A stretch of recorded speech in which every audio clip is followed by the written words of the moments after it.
dia a todos. Dando sequência, então, a apresentações do Clube do Artigo. O artigo que a gente vai estar apresentando hoje tem como tema a prevalência de cárie dentária em crianças com cardiopatia congênita. Eu sou R1 em Cardiologia Pediátrica, Fernanda Carla Salesi Cunha, e a apresentação é parte do programa de residência em Cardiologia Pediátrica da Cardioped Brasil, Centro do Coração da Criança. Essa é a capa do artigo, que foi publicado na revista BMC Pediatrics. Aqui está o link, e se vocês quiserem depois acessar o artigo na íntegra para poder estar lendo. Bom, então a introdução do artigo traz que a incidência de doenças cardíacas congênitas é relatada em aproximadamente 8 a 10 casos a cada 1.000 nascidos vivos, sendo que as anomalias complexas são responsáveis por quase 1/3 de todas as crianças com cardiopatia congênita. No entanto, tanto as inovações quanto o avanço no campo da cirurgia cardíaca pediátrica tornaram comum que crianças com cardiopatia congênita atingissem a idade adulta. Portanto, é crucial destacar a importância da saúde bucal nos pacientes com essa condição, uma vez que a saúde dentária adequada vai poder ajudar a prevenir complicações como a endocardite infecciosa. Estudos da literatura também mostram que aproximadamente 15% dos casos de endocardite infecciosa foram causados por bactérias orais e ocorreram logo após o tratamento odontológico. A saúde dentária e a manutenção de uma excelente higiene dentária são especialmente importantes nesse grupo específico de pacientes que foi estudado. Bom, falando um pouquinho aqui dos desafios na nutrição das crianças com cardiopatia congênita, essas crianças têm uma dificuldade com a nutrição durante os primeiros anos de vida, porque às vezes são necessárias mamadas mais frequentes, refeições noturnas para manter um nível suficiente de ingestão de calorias. Além disso, alguns medicamentos que contêm açúcar e, junto com eles, alguns diuréticos são conhecidos por causar xerostomia, podendo impactar negativamente com a saúde bucal. Pollard e colaboradores descobriram que o Streptococcus mutans é o principal patógeno da saliva de crianças com cardiopatia congênita e está positivamente correlacionado com o número de dentes cariados. O artigo também traz a importância dos exames não invasivos. A escolha do uso de exames não invasivos é crucial neste grupo de paciente, porque mesmo pequenos procedimentos, como a sondagem periodontal, pode causar bacteremia e aumentar o risco do aparecimento de endocardite infecciosa. A caneta Diagnodent, que foi desenvolvida na Alemanha, utiliza a tecnologia de fluorescência laser, que representa uma ferramenta não invasiva adicional na avaliação da cárie dentária, sendo eficaz em exames de rotina, especialmente para superfícies dentárias mais proximais e oclusais. Portanto, o uso dessa caneta é uma medida preventiva importante em pacientes vulneráveis, como aqueles que apresentam cardiopatia congênita, reduzindo assim o risco da endocardite infecciosa. Portanto, o objetivo do trabalho foi avaliar a prevalência de cárie em um grupo de pacientes com cardiopatia congênita em comparação com crianças pareadas do mesmo sexo e idade em exames comunitários. Além disso, foi avaliado o uso da caneta Diagnodent como ferramenta diagnóstica adicional neste ambiente clínico. A amostra do estudo incluiu um total de 147 crianças com cardiopatia congênita atendidas no ambulatório ou na enfermaria do Departamento de Cardiologia Pediátrica e Cardiopatias Congênitas do Centro Cardíaco Alemão de Munique e da Universidade Técnica de Munique, na Alemanha, entre 1º de junho de 2016 e 31 de março de 2017. E foram incluídos pacientes com cardiopatia congênita e excluídos crianças com arritmia cardíaca. As doenças cardíacas congênitas foram categorizadas de acordo com a definição de Warnes e colaboradores, e sendo o grupo de controle, como eu já disse anteriormente, um grupo de crianças saudáveis obtido a partir de registros de exames odontológicos comunitários no Estado Federal da Saxônia.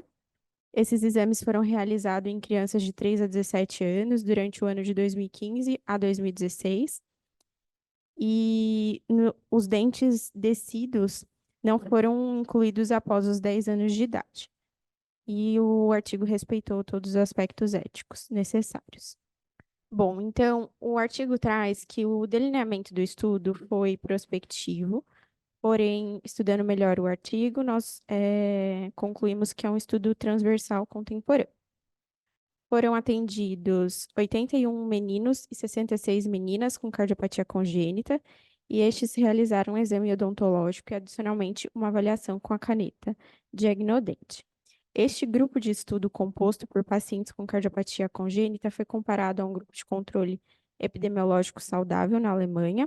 Os exames odontológicos foram realizados pelo mesmo investigador durante todo o estudo para evitar influências individuais durante o exame odontológico e foram avaliados os scores DMFT e DMFT, que aqui traduzindo, né, no Brasil se usa essa sigla CPOD e COD, que é o número médio de dentes permanentes e tecidos cariados, perdidos e obturados por criança, representando, então, dentes cariados pela letra D maiúscula e D minúscula, perdido D maiúsculo e M maiúsculo e M minúsculo, e obturados pela letra F, contabilizando a prevalência de cárie dentária, bem como as necessidades de tratamento odontológico.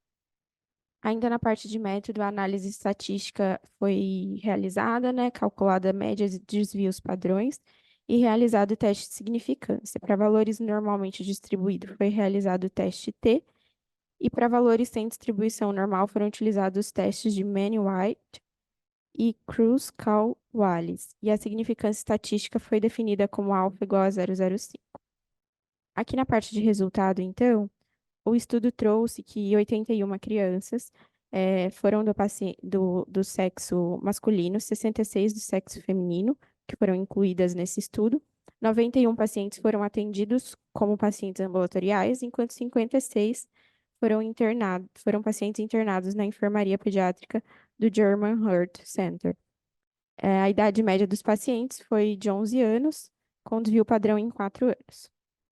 Bom, aqui então o artigo traz, de acordo com a classificação de Warnes, colaboradores, a prevalência de cardiopatia congênita foi classificada da seguinte forma: 45,3% apresentaram cardiopatia congênita de alta complexidade, como todas as formas de cardiopatia congênita cianótica, dupla via de saída ventricular, síndrome de Eisenmenger, procedimento de Fontan, atresia mitral, atresia pulmonar, atresia tricúspide, truncos arteriosos, ventrículo único e outras anormalidades de conexão atrioventricular ou ventrículo arterial não concordantes.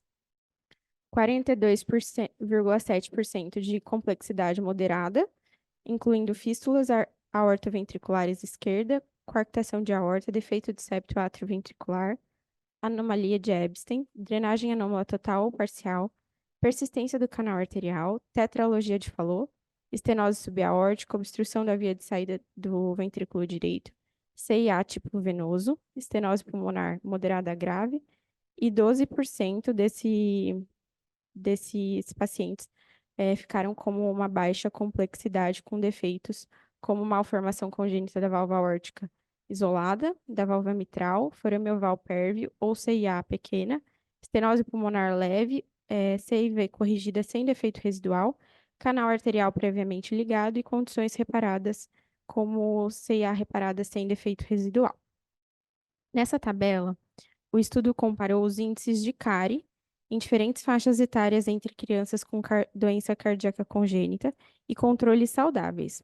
A distribuição nas faixas etárias foi a seguinte: 33 crianças de 3 a 6 anos, 63 crianças de 7 a 12 anos e 51 crianças de 13 a 17 anos. O valor médio do índice, que é o número de dentes descidos, cariados, extraídos ou obturados, foi de 2,12, com desvio padrão em 1,25 na faixa etária de 3 a 6 anos. No grupo de pacientes de 7 a 12, o índice de, foi de 2,06, e no grupo de pacientes de 13 a 17 foi de 2,12. Sendo que os grupos etários de 7 a 12 anos e de 13 a 17, eles tiveram uma significância estatística com P igual a 0,009 e 0,01.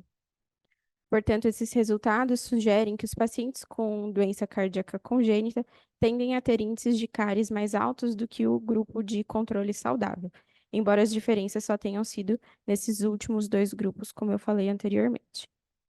Nessas duas figuras, nessa primeira figura, então, o estudo traz um diagrama de box plot, e a gente visualiza que os resultados das medições da caneta diagnodente com cardiopatia congênita, sendo que os valores medianos entre os percentis 75 e 25 são exibidos e o intervalo mostrado como uma linha vertical. Valores extremos também, então, estão inclusos na linha vertical. E aqui na figura 2, nós vemos as arcárias dentárias de crianças com dentição decídua à direita e permanente à esquerda, sendo que os maiores valores de cáries mostrado na figura 1 foi entre S4 e S6, que são dentes da arcada dentária mais posterior, enquanto que os menores índices de cárie foram vistos na arcada dentária anterior, entre S2 e S5. Aqui, tanto em S2 quanto em S5, tivemos menos índice de cárie, são dentes da arcada mais anterior, e aqui nós tivemos S4 e S6 com índices maiores, que são dentes da arcada dentária, aqui S4 e S6, dentes da arcada dentária mais posterior. Nessa tabela 3, o estudo resume os valores de referência da literatura e orienta sobre o diagnóstico e o tratamento adicional de acordo com valores específicos, através da avaliação da diagnodente. Portanto, de 0 a 13 é considerado uma dentição saudável, com profilaxia de rotina. De 14 a 20, cárie apenas no esmalte dentário, podendo ser realizado apenas monitoramento e profilaxia intensificada com flúor. De 21 a 29 é considerado que apresenta cárie profunda do esmalte dentário. Se baixo risco, profilaxia intensificada, e se alto risco, o tratamento deve ser minimamente invasivo. E maior que 30, cárie dentinária, sendo necessário realização de tratamento minimamente invasivo. Portanto, a saúde bucal e a higiene oral são cruciais para os pacientes com cardiopatia congênita, pois a bacteremia, até mesmo a ocorrência transitória de bactérias através de procedimentos da vida cotidiana, como escovar os dentes, aumenta o risco de endocardite infecciosa. A estreita ligação entre a endocardite infecciosa e a cardiopatia congênita ressalta a importância vital da manutenção de uma excelente higiene oral. Pacientes com cardiopatia congênita têm um risco significativamente aumentado de desenvolver endocardite infecciosa, com uma mortalidade aproximada de 30% em um ano. Sendo que o risco de evolução letal de uma endocardite infecciosa é considerado maior em pacientes com defeitos cianóticos congênitos e em pacientes até 6 meses após o reparo operatório ou após procedimento cardíaco invasivo, e ao longo da vida se houver shunt residual ou insuficiência valvar. Esses pacientes são pacientes de alto risco e é recomendada a profilaxia antibiótica antes do tratamento odontológico. As diretrizes atuais aconselham a profilaxia em pacientes de alto risco, bem como em pacientes com próteses valvares ou válvulas reconstruídas e pacientes que já sofreram endocardite infecciosa com amoxicilina ou clindamicina para aqueles que forem alérgicos. Nesse estudo, portadores de cardiopatia congênita, aproximadamente 36,7%, não tinham histórico de cárie dentária, enquanto cerca de 37,4% apresentavam um nível elevado de cáries. Embora 60,7% dos pacientes estivessem livres de cáries, segundo Balmer e colaboradores, cerca de 30% tinham pelo menos uma lesão de cárie não tratada. Esses resultados são consistentes com os estudos anteriores mostrados na literatura, indicando que pacientes com cardiopatia congênita podem ter condições dentárias que afetam sua saúde geral. Além disso, a prevalência de cáries em crianças e adolescentes não segue uma distribuição normal, e o índice de cárie significativa nesse estudo foi de 5,4, quase o dobro do valor proposto pela OMS para crianças de 12 anos em 2015, destacando uma maior prevalência de cáries do que o esperado. Portanto, o estudo conclui que crianças e adolescentes com doença cardíaca congênita têm uma prevalência significativamente aumentada de cáries e uma higiene oral mais deficiente em comparação com um grupo saudável, apesar da necessidade de uma excelente saúde oral a fim de prevenir o aparecimento da endocardite infecciosa. Além disso, o estudo destacou que a utilização da Diagnodent, caneta para avaliação odontológica inicial não invasiva, é especialmente importante neste grupo de pacientes. Portanto, é importante que os dentistas pediátricos contribuam para aprimorar a informação e educação tanto para os pais quanto para os dentistas da comunidade e os cardiologistas pediátricos, além de fortalecer os métodos de triagem por meio do uso de ferramentas não invasivas como a Diagnodent. Essa foi a referência utilizada do artigo e eu vou mostrar um vídeo de como essa caneta ela é utilizada. I'm going to be going over with you today how to use the Diagnodent. So first we need to calibrate it. The first thing you do is you turn it on by hitting the top button, then you hit menu, then you hit this arrow button. When you hear the noise, you're going to place it on a calibration disc. You hear that noise there? At a 90-degree angle until it stops making the noise. Now the numbers should match 93 to 93 on the calibration disc. So to calibrate this in the patient's mouth, you want to use an unrestored tooth. You're going to dry it off. Usually I choose 8 and 9 if there's, of course, no restorations there. You're going to place the tip at a 90-degree angle, and I usually place it on and hold the very tip of the instrument to the tooth, and you're going to squeeze the ring here until you hear 2 consecutive beeps. Just like that. So I have previously cleaned this tooth off with a brush and hydrogen peroxide or a Profi cup. You just don't want to use polishing paste in the area to clean it. So you're going to take the Diagnodent and you're going to set it in the grooves of the tooth, and you do a kind of a circular rocking motion up and back in all the different grooves of the tooth. Of course, you want to make sure the tooth is dry previously, which I did. And then you'll get your numbers, which this is an 11. Every office has different numbers that would indicate a cavity. So just go by what your office policy is. Obrigada.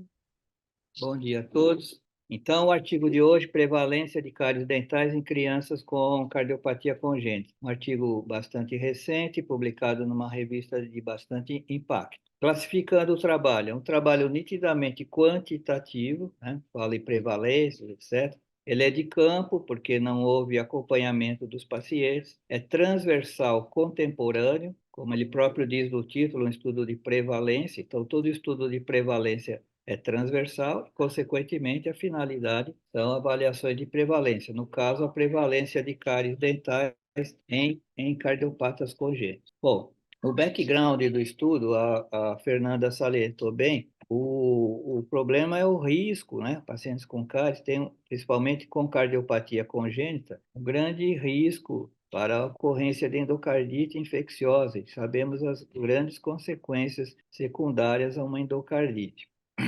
15% dos casos de endocardite infecciosa, como o artigo diz, se devem à intervenção dental recente e havendo uma bactéria oral. No caso, predominantemente, o Streptococcus mutans. Ele está positivamente correlacionado com o número de dentes cariados. Eu trago aqui, como curiosidade, essa figura aqui, eu construí com o auxílio do inteligência artificial ChatGPT, né? Então, solicitei uma criança de 7 anos com cáries dentária, né, para não ter o perigo de usar uma imagem que eventualmente identificasse algum paciente. Então, aqui vocês veem uma criancinha com os dentes bastante comprometidos pela cárie. Bom, o problema da cárie é relativamente recente na história da evolução humana. Este artigo aqui é bastante interessante. Ele faz uma pesquisa com fósseis desde 3.000 anos AC, né, 3.000 anos antes de Cristo, e até a idade zero, até o ano zero, e a gente vê que a prevalência de cárie nesses crânios encontrados é estável, em torno de 5%, né? E vejam que a partir do ano 2000, o século XIX, século XX, há uma elevação acentuada no número de cáries da população, coisa que não havia na espécie humana até o ano 1000, pelo menos. Bem, essa classificação apresentada é bastante útil, ela é muito usada na literatura, o DMFT, e aqui em português seria os dentes deteriorados, o D, né, que é a cárie dentária, o missing, que é o dente ausente, ou seja, perdido ou retirado, e o filed é o dente que foi obturado. Então, com base nessas três variáveis, é criado um score de dentes comprometidos, né? Quanto maior esse número, maior é o comprometimento. E havendo duas alterações, prevalece a de maior impacto, no caso, o cariado. Bom, o artigo se denomina prevalência de cáries dentárias em crianças com cardiopatia congênita. E, só pelo título, a gente vê que é estudo de prevalência. Prevalência é porcentagem, diferente de incidência, que é número de casos por 10 mil, por exemplo, por tempo. Aqui, como vai falar em porcentagem, são realmente prevalências. Essa denominação está correta. A gente lendo com cuidado o que está escrito na análise estatística, tem informações ali que são contraditórias com o que realmente o autor fez. Então, ele diz ali, em azul, vejam ali em azul, para valores normalmente distribuídos, ou seja, que seguem a curva de Gauss, distribuição gaussiana, foi realizado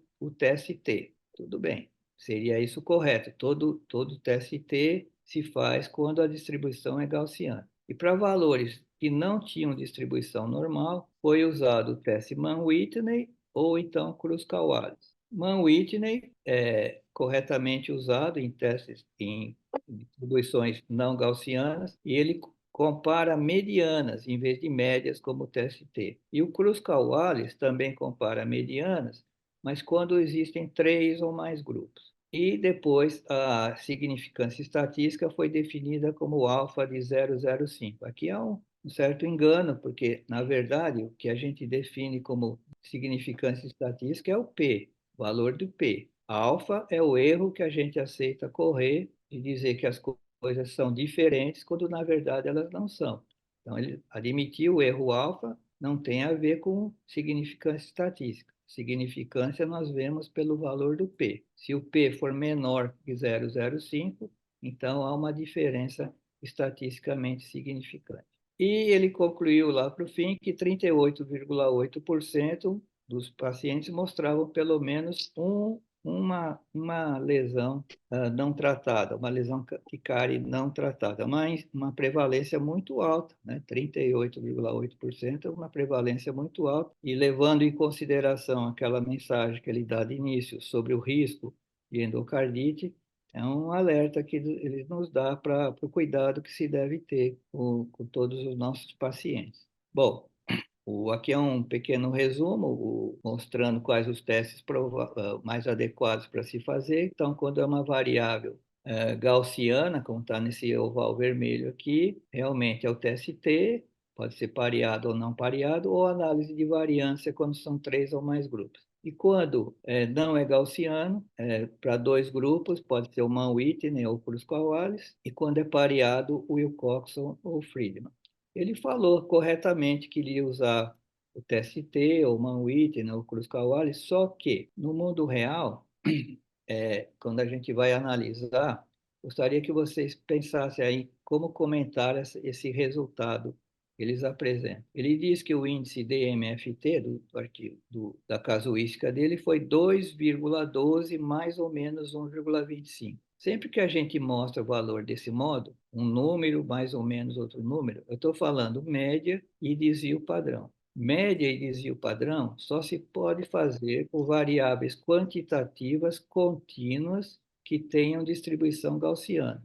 Então, tem que ser número verdadeiro que permita a fração e que tenha distribuição gaussiana. Se a gente for analisar friamente, isso não se aplica no caso dos dentes com cárie. Por quê? Ele quantifica, ele conta quantos dentes tem comprometimento, né? Ou por cárie, por ter sido retirado, ou por ter sido tratado. Então, dente é uma variável quantitativa discreta, né? Não tem um dente e meio, 2,35. Então, quando a gente está quantificando o dente, não tem fracionamento, né?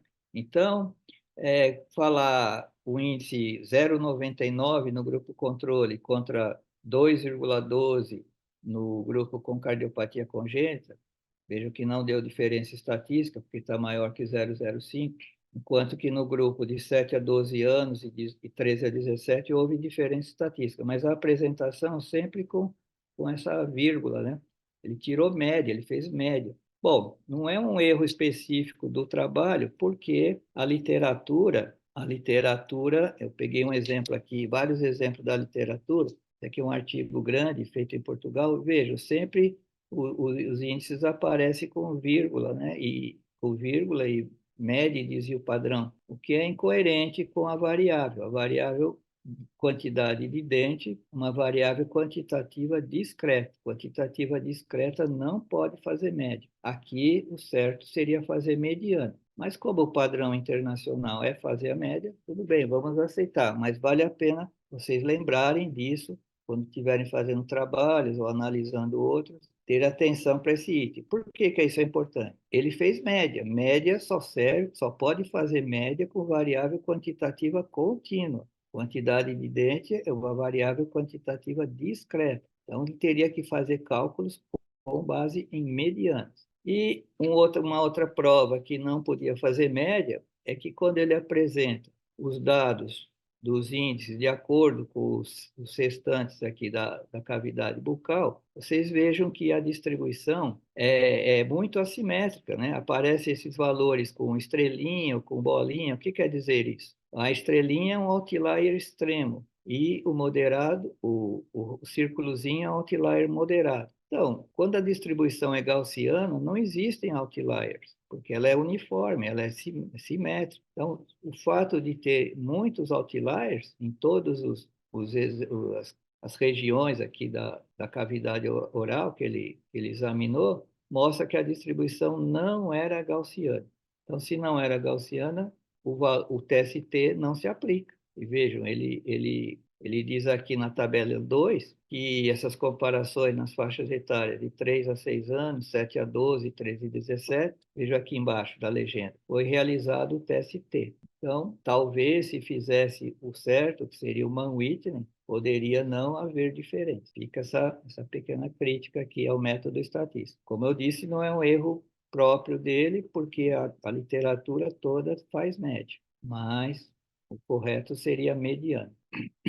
Só salientar, nós já tivemos um artigo recente aqui, em fevereiro, sobre aspectos nutricionais do Fontan. Eu cheguei a comentar rapidamente sobre o que eu vou repetir agora. Ele fala ligeiramente ali no comecinho sobre a baixa salivação, né? A xerostomia, e levando à acidose bucal, e o açúcar, mas não estende os comentários sobre como prevenir isso, né? E esse autor aqui, o Robert Lustig, ele é um endocrinologista pediátrico bastante importante, agora aposentado da prática clínica, mas que estuda extremamente a parte metabólica, é um grande divulgador dos cuidados com a nutrição, e ele é bastante incisivo no problema do açúcar, né, dos carboidratos, como maléficos para a saúde, levando a resistência à insulina e lá no fim em síndrome metabólica, como obesidade, diabetes, então muito relacionado com o problema da nutrição rica em açúcares, né, e carboidratos em geral. Um exemplo aqui que eu já mostrei, os multiprocessados, né? Vejam o multiprocessado. O abacaxi puro seria o ideal, né? No mundo real. Agora, um abacaxi em calda já tem 3 ingredientes para ele ser consumido, né? Conservantes, corantes, etc.